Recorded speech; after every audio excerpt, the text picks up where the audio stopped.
জেলা প্রশাসনের সহযোগিতায় যশোর পৌর পার্কে শুরু হয়েছে সুবিধাবঞ্চিত নবীন প্রবীণদের মিলন মেলা। এ বিষয়ে আরো জানবো সহকর্মী সালাউদ্দিন সাগরের কাছ থেকে। সাগর, মেলায় কি কি আয়োজন রয়েছে বিস্তারিত জানাবেন। ধন্যবাদ তো আপনাকে। আপনি যেমনটা বলছেন, আসলে যশোর জেলা প্রশাসনের আয়োজনে এবং বৈষম্য বিরোধী ছাত্র আন্দোলনে যে সমস্ত নেতাকর্মী রয়েছে তাদের উদ্যোগে কিন্তু যশোরে শুরু হয়েছে সুবিধা বঞ্চিত শিশুদেরকে নিয়ে চিত্রাঙ্কন, ক্রীড়া প্রতিযোগিতা এবং বিভিন্ন ধরনের খেলাধুলার আয়োজন করা হয়েছে। একই সাথে তারুণ্যের যে মিলন মেলা সেটার আয়োজন করা হয়েছে।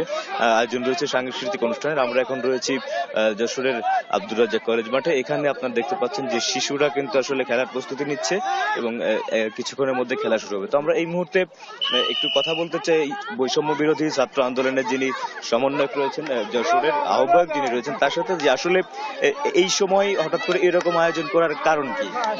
এখন এই যে জানুয়ারি মাসটা প্রত্যেকটা স্কুল কলেজে কিন্তু ইভেন্ট হয়, কিন্তু আমরা দেখি মাদ্রাসাগুলোতে, বিশেষ করে এতিমখানাগুলোতে কিন্তু এই ধরনের ইভেন্ট হয় না।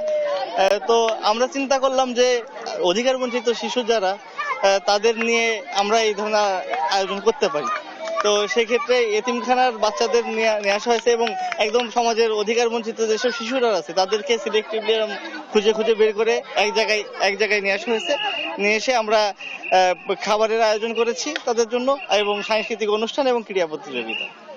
ঠিক আছে, ধন্যবাদ আপনাকে। আপনারা শুনছিলেন যে আসলে কি কারণে এই আয়োজনটি করা হয়েছে।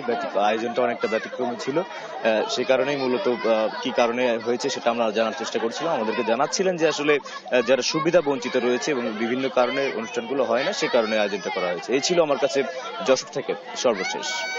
সাগর, আপনাকে ধন্যবাদ।